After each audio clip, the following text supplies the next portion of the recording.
Ketidakadilan terkesan sistemik karena terjadi secara menyeluruh, terstruktur, berlangsung lama karena sudah tertanam dalam sistem, aturan, dan kebijakan yang berlaku, terutama pada madrasah swasta.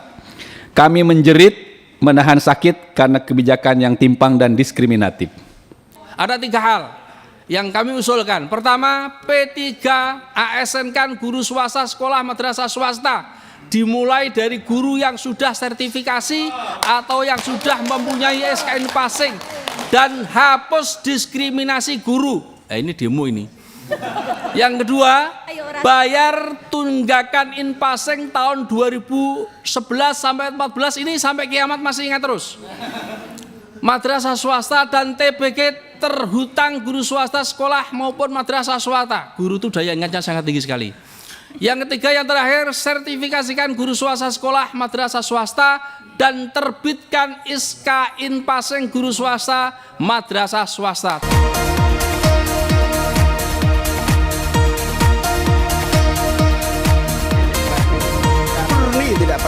Saya Teddy Malik, saya Ketua Umum awalnya Asosiasi Guru Madrasah Indonesia yang sekarang bertransformasi menjadi PGMM. Ada teman kami yang pakai baju AGMI soalnya.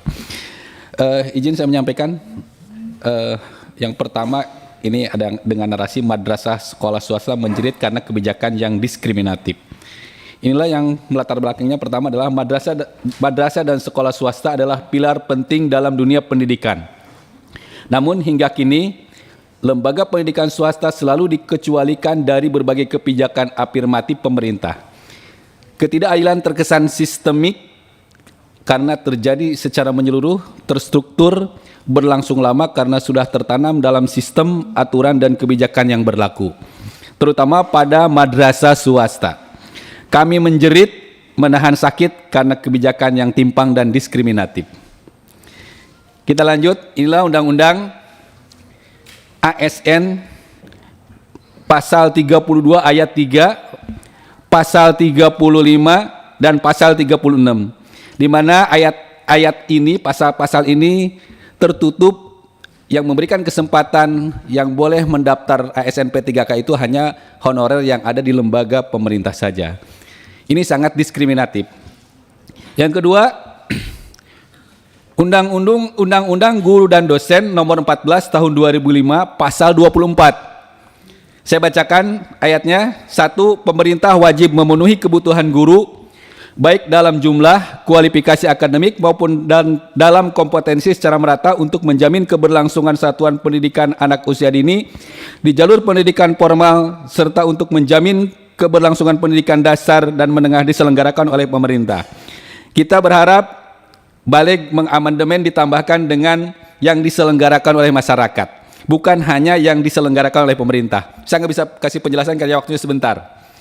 Nah, ini sangat kontra dengan undang-undang yang sebenarnya undang-undang yang murni dan konsekuen, undang-undang yang tidak ada kepentingan. Yang pertama, Pancasila sila kelima. Yang kedua, Undang-Undang Dasar 1945 pasal 31 tentang pendidikan dan kebudayaan, pasal 2-nya bisa dilihat, setiap warga negara wajib mengikuti pendidikan dasar dan pemerintah wajib membiayainya. Selanjutnya, ada juga putusan MK nomor 3 garis miring PUU garis miring 13 garis miring 24 putusan pada tanggal 27 Mei 2025, mohon maaf, yang mengabulkan sebagian gugatan uji materi untuk Sisdiknas. Putusan ini didasarkan pada prinsip bahwa negara wajib membiayai pendidikan dasar tanpa batasan jenis sekolah atau madrasah, sesuai dengan amanah pasal 31 ayat 2 Undang-Undang Dasar 1945 dan Undang-Undang Sisdiknas nomor 20 tahun 2003 pasal 11, di mana pemerintah dan pemerintah daerah wajib memberikan layanan kemudahan serta menjamin terselenggaranya pendidikan yang bermutu bagi setiap warga negara tanpa diskriminasi. Ini tanpa diskriminasi, berarti undang-undang yang dua itu diskriminasi. Kita berharap undang-undang yang dua ini bisa diamandemen oleh Badan Legislasi DPR RI Republik Indonesia. Yang selanjutnya kami juga menyoroti tentang Permendagri nomor 15 tahun 2024, yang ini juga sangat merugikan madrasah, karena kemarin kami diminta oleh Pak Bob Hasan lebih banyak lagi materi-materi pasal-pasal yang disampaikan. Kami bilang siap. Ini pada Permendagri nomor 15 tahun 2004 tentang pedoman penyusunan anggaran pendapatan belanja daerah tahun 2024 2021, kalimatnya sama. Di mana pemerintah daerah dapat mengalokasikan anggaran dalam bentuk kegiatan subkegiatan dalam bentuk kode rekening hibah untuk lembaga-lembaga yang ada di bawah binaan Kementerian Agama. Harapan kami kalau hibah itu kan suka dan nggak suka. Kalau bupatinya suka dikasih, nggak suka nggak dikasih. Jadi ada polarisasi. Jadi mendorong kami untuk bersikap ketika ada pemilihan, Bapak Ibu. Mohon ini diadvokasi oleh DPR RI karena memang di atasnya saya cari referensi. Ketika kami datang ke Pemda, mereka mengatakan bahwa urusan Kemenag itu adalah urusan pusat. Ternyata di sini ada peraturan pemerintah nomor 38 tahun 2007. Ini bisa dilihat di pasal 2. Pasal 1-nya saya bacakan saja. Urusan pemerintah terdiri atas urusan pemerintah yang sepenuhnya menjadi kewenangan pemerintah dan urusan pemerintah dibagi bersama antar tingkatan atau susunan pemerintah. Ada yang bisa dibagi, ada yang nggak bisa dibagi. Yang nggak bisa dibagi, ini menurut PP itu, urusan pemerintah yang menjadi kewenangan pemerintah sebagaimana dimaksud ayat 1 meliputi politik luar negeri, pertahanan, keamanan, justisi, moneter, fiskal, dan agama. Ada juga urusan yang dibagi antar tingkatan susunan pemerintah sebagaimana yang dimaksud ayat 1 adalah semua urusan pemerintah yang di luar urusan sebagaimana dimaksud ayat 1. Salah satunya pendidikan. Nah, yang saya sampaikan, madrasah itu bukan lembaga agama walaupun ada di Kementerian Agama. Di Kementerian Agama itu ada subnya. Kita subpendis pendidikan Islam. Harapan saya urusan pendidikan itu masuk ke urusan yang bisa dibagi. Itu yang pertama. Dan diterangkan juga dalam Undang-Undang nomor 32 tahun 2004 tentang pemerintah daerah. Di sini disebutkan, saya kutip saja. Yang dimaksud dengan agama ada misalnya menetapkan hari libur keagamaan. Pak Teddy, waktunya sudah lewat. Tapi Mohon maaf, udah lewat 1 menit. Materinya ada ya? Ya, siap. Materinya kan sudah ada di sini ya, Siap. semua dijelaskan ya. Oke, siap. Tapi intinya kita sudah memahami bahwa dari materi ini nanti kita akan coba kawan-kawan dari Badan Legislasi tolong dipelajari. Nanti kita akan ada sesi diskusi. Siap. Diskusi ya, kita tanyakan. Oke. Ya, terima kasih banyak. Ya, siap. Terima Oke. kasih. Semoga masih ada. Terima kasih. Assalamualaikum warahmatullahi wabarakatuh. Waalaikumsalam warahmatullahi wabarakatuh. Kita berikan aplaus dulu buat PGMM. Selanjutnya Perkumpulan Guru Impasing Nasional PGIN. Mangga waktu dan tempat Pak Hadi Sutikno. Assalamualaikum warahmatullahi wabarakatuh. Para pimpinan yang kami hormati dan anggota legislatif yang kami hormati, pada teman-teman organisasi yang tergabung dalam Simposium Nasional dalam Hukum Madrasah, langsung saja karena kami dibatas waktu, kami hanya menambahi karena kami saling mensupport antara satu dan lainnya, termasuk terkait dengan hari ini kami hanya diminta untuk membantu maupun menambahi. Jadi ada beberapa hal yang perlu kami sampaikan terkait dengan ketimpangan ketika adanya perekrutan P3K maupun ASN, terutama di Kemenag. Jika kami hanya menambahi apa yang tadi diusulkan oleh teman kami dari PGMM, yang pertama agar dalam pendataan tidak hanya di satker pemerintah atau negeri, tetapi guru-guru yang tunjangannya dibebankan oleh APBN ataupun APBD juga ikut terdata jika mereka masuk pada database BKN. Ini perlu kami sampaikan, ketika kami ke BKN ini selalu ditolak karena tidak ada pendataan dari Kemenag. Sehingga ini harapan kami ini terkait dengan kata-kata honorer, yang mana kata-kata honorer ini selalu identik dengan mereka yang di satker pemerintah atau negeri dan mereka ataupun K1 maupun K2. Sehingga guru yang di swasta ini sama sekali tidak tersentuh.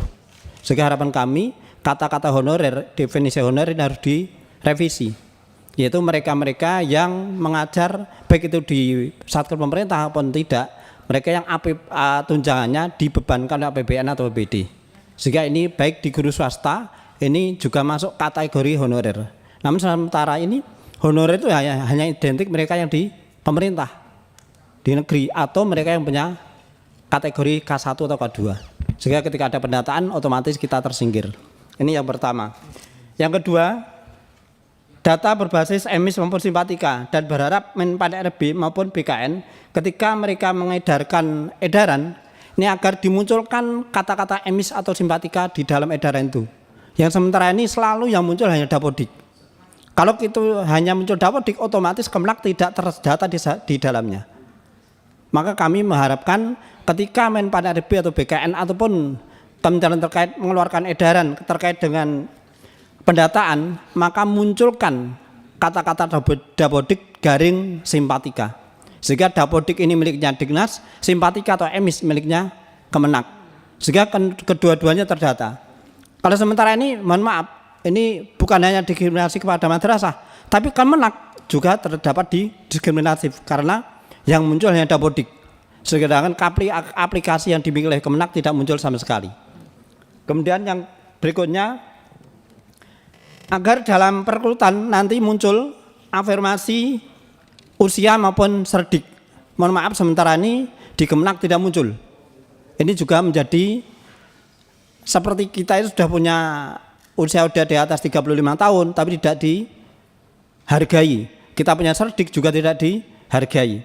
Sedangkan di Dignas ini muncul afirmasi usia dan cerdik. Sehingga harapan kami ini usia dan cerdik ini juga dimasukkan dalam afirmasi di Kemenak ketika ada pendataan P3K. Yang terakhir, P3K ketika lolos maka dikembalikan pada madrasah asal sesuai dengan SKB 3 Menteri. Ini harapan kami karena kami diminta menguatkan apa yang menjadi usulan dari teman kami PGMM. Itu Ibu. Kemudian sebenarnya masih ada satu lagi yang perlu saya sampaikan karena ini sudah kita sering sampaikan, termasuk Bu Pimpinan ini sering kita ketemu di Komisi 8 dan mungkin bahasa Jawa ini sudah jelek mendengar kaitan impasing. Nah, makanya tadi sudah kita singgung kaitan impasing ini perlu juga disampaikan. Kami ingat ketika kami RDPU dengan ketika kami RDPU antara Komisi 2 dan Menpan RB, ada satu keputusan bahwa impasing diikutkan dalam seleksi P3K, tapi sampai saat ini tidak dilibatkan. Itu ada, kami ada keputusan bersama antara Menpan RB, kemudian Komisi 2 waktu di tahun 2020-an. Tapi sampai sekarang tidak ditindaklanjuti. Termasuk, mohon maaf saya ngukit lagi, keputusan RDPU antara Kemenak, Komisi 8 dan kami, itu ada keputusan agar Kemenak merevisi P643, ini juga tidak dilaksanakan. Ini yang kami sampaikan, semoga menjadi tambahan baik untuk hari ini. Demikian, Assalamualaikum warahmatullahi wabarakatuh. Terima kasih banyak, pas banget Pak Hadi Sutikno. Nah, selanjutnya kami persilahkan Persatuan Guru Seluruh Indonesia, PGSI. PGSI, Persatuan Guru Seluruh Indonesia. Perkenalkan, nama saya Muhammad Zain, Dewan Pembina PGSI Nasional. Mohon maaf Pak Ketua kurang sehat. Begini, karena waktunya 5 menit dan alhamdulillah semua Orprof ini sudah menyerahkan materi. Dan itu dikaji berhari-hari Bu. Di hotel, di rumah, di mana-mana gitu. Alhamdulillah materinya cukup teknis dan sangat substansial. Saya membaca melihat dari beberapa yang sudah menyampaikan tadi, termasuk kami PGSI ada banyak pasal yang sudah kami perdebatkan di internal kami. Tentu kalau kita baca semua tidak mungkin waktunya. Saya yakin pada kesempatan pagi hari ini sangat tepat, meskipun yang hadir dari balik tidak banyak. Harapan kami sebetulnya kita ingin full, karena ini lembaga politik dan ini di awal pemerintahan baru dengan kondisi pendamping pembantu presiden yang juga baru, menteri keuangan baru, menteri pendidikan, menteri agama yang kemarin juga banyak memberikan hal-hal yang terkait dengan kebijakan pendidikan, banyak kebijakan yang baru. Oleh karena itu posisi balik ini menentukan sekali arah regulasi untuk menjawab problem pendidikan ke depan, khususnya untuk guru. Ibu pimpinan yang saya hormati, makanya kalau dari satu pasal ke pasal itu dibaca, disampaikan, saya yakin banyak aturan di dalam regulasi kita ini, baik dalam Undang-Undang Guru dan Dosen, Undang-Undang Sisdiknas itu sudah cukup bagus, cukup memberi ruang yang positif untuk kesejahteraan, untuk profesionalisme dan perlindungan para guru-guru, baik yang berada di sekolah maupun di madrasah, khususnya swasta. Tinggal bagaimana pemerintah sebagai pelaksana kebijakan politik yang telah dibuat ini melaksanakan dengan benar, dengan sungguh-sungguh, dengan sebuah komitmen dan politik will yang sungguh-sungguh. Kenapa ini selalu kita sampaikan? Beberapa persoalan-persoalan yang sering terjadi saat ini lebih disebabkan karena komitmen dan political will yang masih kurang maksimal. Itu masalahnya. Terima kasih Pak Imam, pimpinan pimpinan Balek yang hadir pada hari ini. Saya lanjutkan, ini berarti dikurangi 1 menit ya. Nambah 1 menit saya. Langsung. Satu contoh, misalnya begini. Pak Iman Sukri dan pimpinan anggota Balek yang saya hormati, satu contoh begini. Di dalam Undang-Undang Nomor 14 Tahun 2005 tentang guru dan dosen, pasal 1 ayat 11, sertifikasi adalah proses pemberian sertifikat pendidik untuk guru dan dosen. 12, sertifikat pendidik adalah bukti formal sebagai pengakuan yang diberikan kepada guru dan dosen sebagai tenaga profesional. Ayat ini bagus, tapi kita lihat implementasinya. Di pasal ini kementerian terkait baik di Kementerian Pendidikan maupun di Kementerian Agama belum melakukan program sertifikasi secara otomatis dan menyeluruh. Kenyataannya banyak masih guru yang mengajar 5-10 tahun belum sertifikasi dan tidak dapat tunjangan profesi apapun. Ini Undang-Undang tahun 2005, sudah 20 tahun. Problem sertifikasi in passing masih terjadi carut-menarut. Ini satu contoh saja. Satu lagi, di pasal 13, pasal ini jelas kementerian terkait belum memberikan kesempatan yang sama. Realitasnya guru yang sertifikasi banyak yang tidak mendapatkan hak TPG. Terkait pasal 13 ayat 1 ini bahkan tunjangan in passing terhutang 2011 sampai 2014 guru swasta Kemenak banyak yang belum terbayarkan. Ini satu contoh juga. Nah, ini ada banyak pasal-pasal kayak gini yang implementasinya itu tidak bisa dilaksanakan baik oleh pemerintah yang mestinya menjalankan regulasi ini. Ada satu pertanyaan saya kira untuk Balek, dan ini saya kira sangat penting, dan ini masih menjadi pertanyaan kita semua teman-teman guru yang hadir, ada 14 organisasi profesi. Kalau mau dihadirkan semua mungkin bisa puluhan yang hadir di sini Bapak Ibu sekalian.